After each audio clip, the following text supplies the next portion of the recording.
구약 성경 사사기 5장 12절부터 22절, 12절 말씀부터 제가 읽도록 하겠습니다. 우리 교독합니다. 깰지어다 깰지어다 드보라여, 깰지어다 깰지어다 너는 노래할지어다, 일어날지어다 바라기여, 아비노함의 아들이여, 내가 사로잡은 자를 끌고 갈지어다. 그때 남은 귀인과 백성이 내려왔고 여호와께서 나를 위하여 용사를 치시려고 내려오셨도다.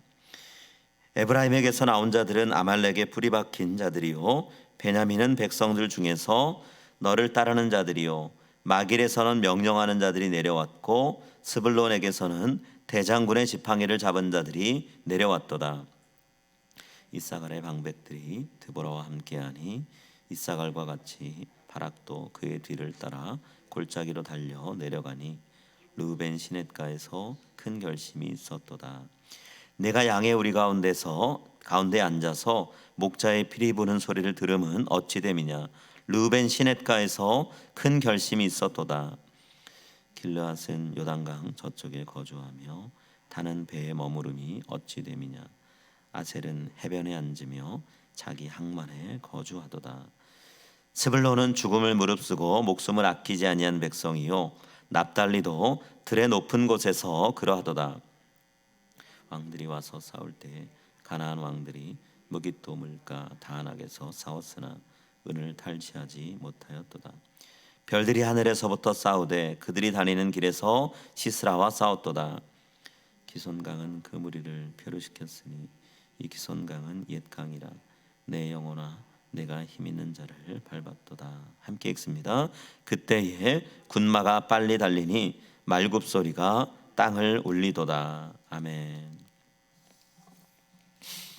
여러분, 우리는 약자와 강자가 싸우면 대체적으로 강자가 승리할 거다라는 예상을 하죠. 그런데 모든 순간에 그런 결과가 나오는 건 아니라는 것도 우리가 알고 있습니다. 때때로 패할 것이라고 생각했던 약자의 승리로 결과가 나올 때도 있죠. 이럴 때 사람들은 마치 성경에 기록되어 있는 다윗과 골리앗의 싸움을 보는 것 같다라는 말을 하곤 합니다. 교회를 다니지 않아도 다윗과 골리앗의 싸움이라는 이런 표현을 종종 사람들이 쓰곤 하죠. 드보라와 바락이 이끌던 이스라엘 백성을 이끌던 시대에 가나안 족속과 이스라엘 백성의 싸움이 딱 그런 상황이었습니다. 외적으로 보면 이스라엘 백성이 지는 것이 맞는 그런 싸움이었다는 거죠. 가나안 왕에게는 철로 된 전차가 900대나 있었습니다. 그에 비하면 이스라엘 12지파들에게는 변변한 무기 하나조차 없었죠. 사울 왕이 이스라엘 백성을 다스릴 때도 철로 된 무기가 많지 않았다. 사울 왕과 몇 사람만 무기를 들 수 있었다라고 할 정도이니까 어찌 보면 이 싸움은 이미 이스라엘 백성의 패배로 끝날 거다 예상되는 싸움입니다. 그런데 우리가 5장 말씀을 읽어보면 전쟁의 결과는 정반대로 가죠. 이스라엘 백성의 완전한 승리로 끝이 납니다. 여러분, 어떻게 이런 결과가 나올 수 있었을까요? 여러 가지 면에서 이스라엘 백성의 패배가 확실해 보이는 그런 상황인데 결과가 어떻게 이렇게 대반전이 일어날 수 있었냐는 거죠. 이런 일들을 겪고 나면 우리는 자연스럽게 승리의 이유는 인간적인 요인에 있을 거다. 우리가 모르는 무언가 다른 이유가 사람들에게 있었을 거다라고 생각을 하죠. 그런데 오늘 본문은요, 그렇게 우리가 인간적인 요인을 승리의 이유로 찾아보려는 노력을 애초에 막아버려요. 제가 방금 말씀드렸던 내용 중에 무기가 얼마나 월등하냐라는 얘기를 했는데요, 고대 전쟁이든 현대 전쟁이든 변하지 않는 승리의 요건 중에 하나가 있습니다. 그건 뭐냐면 누가 월등한 무기를 보유하고 있느냐라는 거죠. 무기를 월등하게 보유하고 있다는 건 그 무기를 능수능란하게 사용할 수 있다라는 얘기인데요. 여러분, 3, 4일 만에 우크라이나 전체 땅 자기 거 만들 거라고 생각했던 러시아가요, 지금도 몇 달이 지나도록 계속 싸우고 있죠. 이 싸움이 지속되는 이유 중에 하나가 뭔가요?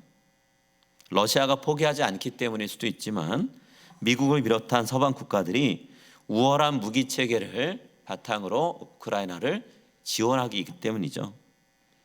여러분, 우크라이나 군대가 세계 2위의 군사 강국 러시아를 상대로 대등한 전쟁을 펼칠 수 있는 이유는요, 월등한 무기를 갖고 있기 때문이에요.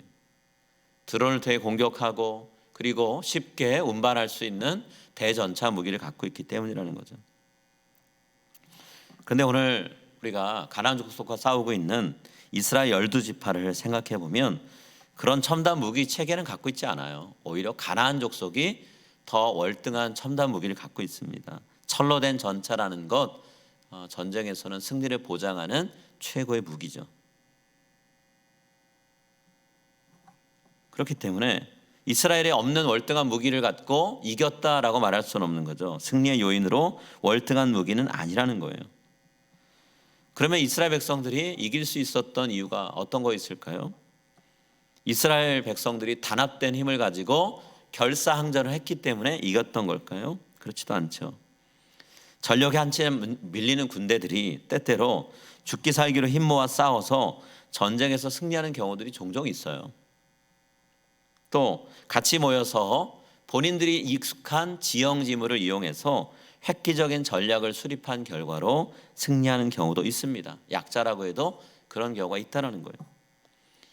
제가 예전에 한번 말씀드렸던 것 같은데요, 유명한 헐리우드 배우 브래드 피트가 주인공으로 출연했던 머니볼이라는 영화가 바로 현실의 그런 이야기를 담고 있는 영화인데요, 미국 프로야구 메이저리그에서 일어났던 실화를 바탕으로 만들었던 영화죠. 오클랜드 애틀레틱스라는 야구팀이 정말 메이저리그에서 만년 하위 팀이었어요. 좋은 성적 거둔 적이 한 번도 없습니다. 최약체 팀인데 이 팀의 단장으로 빌리 빈이라고 하는 사람이 오면서 엄청난 변화가 일어났어요. 정규 시즌이 끝나고 나서 상위 몇 개 팀이 모여가지고 최종 우승팀을 가리는 포스트 시즌에 이 팀이 이 빌리 빈이라는 단장이 오고 나서 여러 번 올라가게 됩니다. 그리고요, 메이저리그 140년 역사에 최초로 20연승을 한 팀도 이 오클랜드 애틀레틱스라는 팀이에요. 이렇게 될 수 있었던 이유가 뭘까? 영화는 이렇게 분석을 하고 내용을 전개하는데요, 경제학을 전공했던 빌리 빈이라는 단장이 선수들의 실력을 담은 데이터를 모아놉니다. 그리고 분석을 했어요. 최고의 선수들은 아니고 싸게 데려올 수 있는 선수들이지만 적어도 이 선수들이 안타를 어떻게 치는가를 본 거예요. 한 선수가 1루타를 치고 그래서 1루를 가면 그 다음 선수가 1루나 2루타를 또 치면 연속으로 계속 이어져서 베이스를 밟고 가는 거죠. 선수들이 그렇게만 해줘도 계속 출루를 하면 결국에 마지막 네 번째 선수는 홈으로 들어온다는 거예요. 그러면 점수가 나는 거죠. 그런 식으로 계산해 본 거예요. 그렇게 나갈 수 있는 선수들만 모아본 거예요. 그리고 경기를 했습니다. 원하는 결과 승리를 그렇게 했더니 거두더라는 거예요. 여러분, 이런 일이 드보라나 바락 시대에 일어났을까요? 누군가 굉장한 지략을 가지고 군인들을 잘 사용할 수 있는 그런 어떤 전략 혹은 군인들의 사기를 진작시킬 수 있는 그런 심리전을 했기 때문일까요? 오늘 본문은 안타깝게도 그런 감동적인 이야기는 적고 있지 않아요. 오히려 서로 한마음 한뜻이 못된 이스라엘 12지파의 분열된 모습만 알려주고 있어요. 오늘 우리가 읽은 본문에 보면요, 가나안 족속과 싸움을 대하는 이스라엘 백성들의 세 가지 모습이 나옵니다. 세 개의 그룹으로 나눠진 이스라엘 12지파를 보게 돼요. 자, 드보라와 바락이 출전해라 라고 명령을 내렸더니 자발적으로 반응한 지파들이 있었고요, 그 명령을 받고도 미동조차 하지 않는 지파들도 있었습니다. 그리고 목숨을 걸고 끝까지 싸웠던 지파들도 있어요. 그렇게 세 그룹이 나눠져요. 전쟁에 참여했던 그룹, 전쟁에 전혀 참여하지 않은 그룹, 전쟁에 참여해서 목숨 걸고 싸웠던 그룹이 나옵니다. 제일 첫 번째 그룹 이야기가 14절부터 15절에 있는데요, 출전 명령을 듣고 전쟁에 자원한 4개의 지파 이야기가 나옵니다. 에브라임 지파, 베냐민 지파, 스불론 지파, 이사갈 지파가 그 네 그룹이에요. 자, 네 지파입니다. 14절과 15절 상반절 제가 읽겠습니다.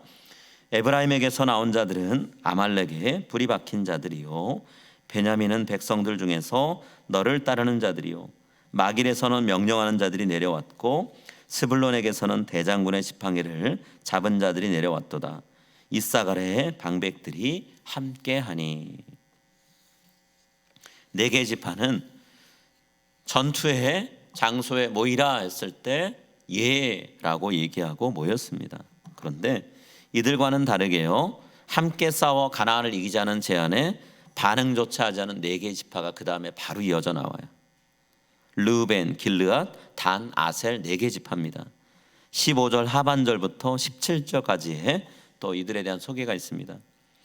르우벤 시냇가에서 큰 결심이 있었도다. 내가 양의 우리 가운데 앉아서 목자의 피리 보는 소리를 들으면 어찌 됨이냐. 르우벤 시냇가에서 큰 결심이 있었도다. 길르앗은 요단강 저쪽에 거주하며 단은 배에 머무름이 어찌 됨이냐. 아셀은 해변에 앉으며 자기 항만에 거주하도다. 제가 방금 읽은 구절에서 르우벤 시냇가에서 큰 결심이 있었다라는 표현을 두 번 반복하고 있죠. 반복된다는 건 강조한다는 얘기인데요. 도대체 어떤 내용의 큰 결심이 있었다는 걸까요? 전쟁에 참여할 마음을 전혀 갖지 않고 한가롭게 나만의 여가를 즐기겠다, 그 결심을 굳게 했다는 얘기예요. 전쟁에 나가서 내가 피 흘리는 절대 하지 않겠다, 술전하라는 명령을 나는 거부하겠다는 그 결심이 크게 섰다는 얘기예요. 그러니 사사기 기자가 질문 하나를 적어놨죠. 내가 양의 우리 가운데 앉아서 목자의 피리 부는 소리를 들으면 어찌 됨이냐. 이건 단순한 질문이 아니에요. 질책이에요. 지금 다른 지파들은 싸우겠다고 무기를 들고 어떻게든 전쟁터로 모여들고 있는데 너희들은 한가롭게 양떼들 한가운데서 모여가지고 목자가 피리 부는 소리나 들으면서 잔치 벌이고 있냐, 파티 벌이고 있냐, 캠핑 왔냐라고 얘기하고 있는 거예요. 야외에 모닥불 피워놓고 노래 부르면서 캠핑하는 장면 연상시키는 그런 모습이라는 거죠. 자, 그런가 하면 길르앗 족속은 어떤가요? 길르앗, 다시 말하면 가짜 손들인데요, 요단강 건너편에 살고 있습니다. 가나안 족속이 살고 있는 지역과는 강을 사이에 두고 거리가 있어요. 가나안 족속과 마주칠 일이 없는 지역에 살고 있습니다. 내 삶이 평화롭죠. 그러니 다른 지파가 어렵게 사는 거 관심 안 두고 있다는 얘기예요. 르우벤 지파처럼 자기들이 사는 땅에서 움직일 생각조차 안 하고 있는 모습을 본문은 얘기합니다. 내 삶이 편한데 남이 불편하고 괴롭게 사는 게 무슨 상관이야? 라고 하고 있는 모습을 지금 성경은 꾸짖고 있어요. 단과 아셀 지파는 어떤가요? 배를 이용해서 지중해 지역에서 무역 활동하고 있습니다. 그런데 그 활동을 계속하고 있는 거예요. 내 주머니에 돈이 들어오는 거, 내 수입이 늘어나는 거, 여기에 혈안이 돼서 동족들의 아픔을 돌아보지 않고 있는 거예요. 한쪽에서는 전쟁터로 나가고 있고 한쪽에서는 오늘 내 삶을 지키는 게 더 먼저야 하면서 그러고 있습니다. 그런데 성경은 또 어떤 사람들을 얘기하냐면 목숨 걸고 싸움에 임하고 있는 두 지파 이야기를 또 하고 있죠. 스불론과 납달리 두 지파 이야기합니다. 18절입니다. 스불론은 죽음을 무릅쓰고 목숨을 아끼지 아니한 백성이요 납달리도 들의 높은 곳에서 그러하도다. 스불론 지파, 납달리 지파는 특공대나 결사대 역할을 지금 하고 있는 거예요. 근데 우리가 잘 생각해야 되는 건요, 이런 소수의 헌신만으로 그 당시에 강력한 군사력 갖고 있던 가나안 족속과의 싸움을 이길 수는 없다라는 거예요. 12개 지파가 한꺼번에 힘을 모아서 다 같이 싸워도 이길까 말까 한 싸움을 지금 시작한 거예요. 그런데 지금 보셨죠? 4개 지파는 출전했습니다. 2개 지파는 목숨 걸고 싸웁니다. 나머지 4개 지파는 아예 나설 마음이 없어요. 2개 지파는 아예 이름도 거론이 안 됐어요. 이런 상황에서 전투가 벌어졌다는 거죠. 그런데 결과는 이스라엘 백성이 이기는 거로 끝났어요. 도대체 어떻게 된 걸까요? 싸움을 시작하기 전에도 이미 패배가 보장되어 있는 것이었고, 싸우고 있는 이스라엘 지파의 면면을 보면 더더욱이 승리를 보장할 수 없는 일인데 어떻게 이런 결과가 나왔냐는 거예요. 오늘 성경은 이스라엘 백성의 승리의 원인이 어딘가를 먼저 밝혀놓고 그 다음에 이스라엘 12지파의 상황을 얘기하는데요. 13절 말씀에 의하면 이스라엘 백성이 승리한 거 월등한 무기가 있었거나 단합된 군인들의 힘이 있었기 때문이 아니다 얘기합니다. 하나님께서 이스라엘 백성과 싸워주신 것이 승리의 원천이다라고 얘기하고 있어요. 우리 13절 말씀 같이 읽겠습니다. 여호와께서 나를 위하여 용사를 치시려고 내려오셨도다. 하나님께서 싸워주셨기 때문에 이긴 것이지 이스라엘 12지파의 힘 때문에 이긴 게 아니야 라고 하면서 14절부터 18절에 이르면서 이스라엘 12지파의 상황이 어떤가를 얘기하고 있는 거예요. 하나님께서 이스라엘을 위해서 친히 이 땅에 내려오셨고 가나안의 정예 군대와 싸워서 승리를 선물로 주셨다는 거예요. 노력의 결과가 아닌 은혜로운 선물로 승리를 주셨다라고 분명히 얘기합니다. 그 하나님의 역사, 하나님의 싸움을 어떻게 오늘 본문은 묘사하나요?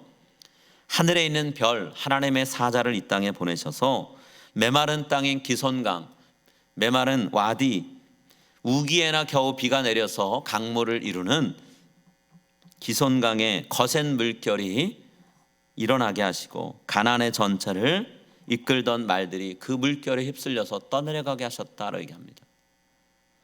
마치 홍해바다에 빠져 죽은 애굽의 전차 부대를 연상시키듯 가나안의 전차도 하나님이 일으키신 물결에 휩쓸려 내려갔다는 거예요. 그 내용을 20절부터 22절이 이렇게 묘사하죠. 별들이 하늘에서부터 싸우되 그들이 다니는 길에서 시스라와 싸웠도다. 기손강은 그 무리를 표류시켰으니 이 기손강은 옛 강이라. 내 영혼아 내가 힘 있는 자를 밟았도다. 그때 군마가 빨리 달리니 말굽 소리가 땅을 울리도다.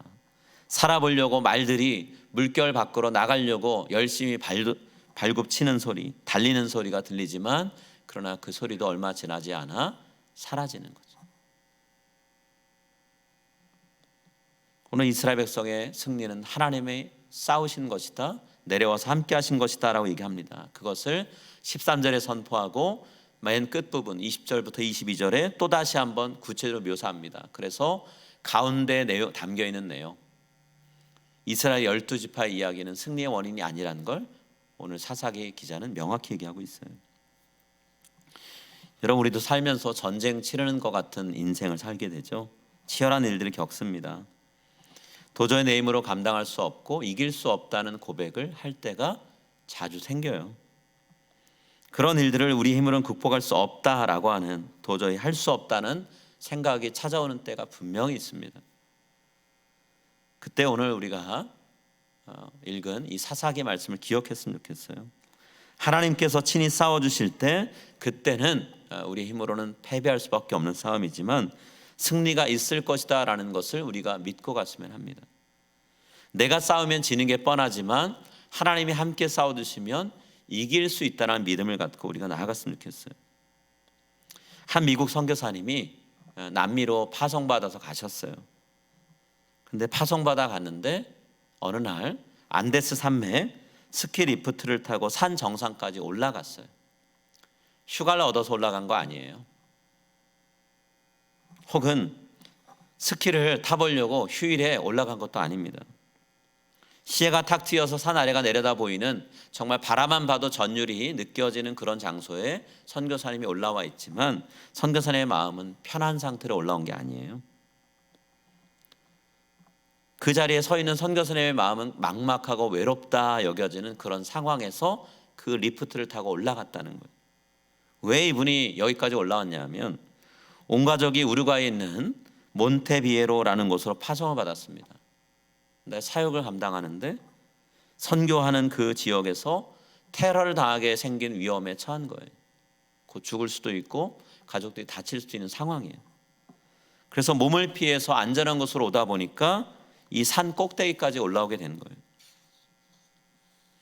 선교지로 돌아가질 못하고 안전지대로 보내져서 여기까지 올라온 거예요. 스키 리프트를 타고 산 정상에 올라서 성사님이 마음속으로 그런 생각을 했다는 거예요. 시편 기자가 기록했던 그런 내용의 이야기를 한 거죠. 도대체 나의 도움은 어디서 올까? 선교지로 들어가자니 거기서 테러가 벌어질 것이 뻔하고 죽을 것이 뻔한데 그것을 피해 나왔지만 이제 어떻게 되나라는 생각이 들어서 하나님 앞에 부르짖는 거예요. 하나님, 도대체 어떻게 해야 돼요? 그렇게 하나님 앞에 답답한 심정으로 질문을 던지는데 성사님 안에 계시는 성령님이 이렇게 말씀해 주시더래요. 여호와께서 너를 모든 재앙에서 지켜주실 것이고 네가 선교지로 돌아오면 너를 지켜주실 것이다 라고 하는 말씀을 주시더래요. 그때 그 선교사의 마음 가운데 하나님께서 앞으로 내가 감당할 모든 일을 주장해 주시겠구나, 이끌어 주시겠구나, 앞으로 내가 감당해야 될 사역들 하나님께서 나에게 뭐라고 하실지 내가 들으면서 하나님의 지시를 기다려야 되겠다라는 마음이 들었다는 거예요. 하나님께서 내 가족에게 안전한 장소를 지금 제공해 주셨고 앞으로 또 달려가게 여기서 잠시 마음을 추스리고 가게 하시겠구나라는 생각이 들더라는 거예요. 그래서 그때 이후로 성사님의 마음을 다시 새롭게 먹고 불확실한 미래를 내가 붙들고 선교를 하고 있지만 하나님께서 일하실 것을 기대하면서 하나님의 불러주신 자리로 내가 다시 돌아갈 것을 기대하면서 내가 가야 되겠다, 하나님만 붙들고 하나님만 의지하면서 내가 사역해야지라는 마음을 가지고 다시 선교할 용기를 얻어서 선교지로 들어가셨다라는 거예요. 하나님이 사랑하신 여러분, 오늘 하나님께서 우리에게 이 사사기의 말씀을 통해 하나님의 음성을 들려주십니다. 내가 너를 도와서 함께 싸울 테니까 전쟁터와 같은 인생의 현장으로 들어가자라고 얘기하신다는 거예요. 너의 힘으로는 이길 수 없을 거야, 그게 확실해, 맞아. 그렇지만 내가 너를 승리하게 해줄게, 내 손 잡고 같이 들어가자라고 말씀하십니다. 오늘 우리가요 이 말씀을 믿고 우리의 싸움터, 믿음의 싸움터, 우리의 인생의 싸움터로 함께 들어가는 저와 여러분이 될 수 있기를 간절히 소망합니다. 우리가 싸워서는 이기지 못합니다. 그러나 하나님이 싸우시면 이기게 하십니다. 그 믿음 갖고 우리가 오늘도 하루를 살아갔으면 합니다. 우리 같이 기도하겠습니다.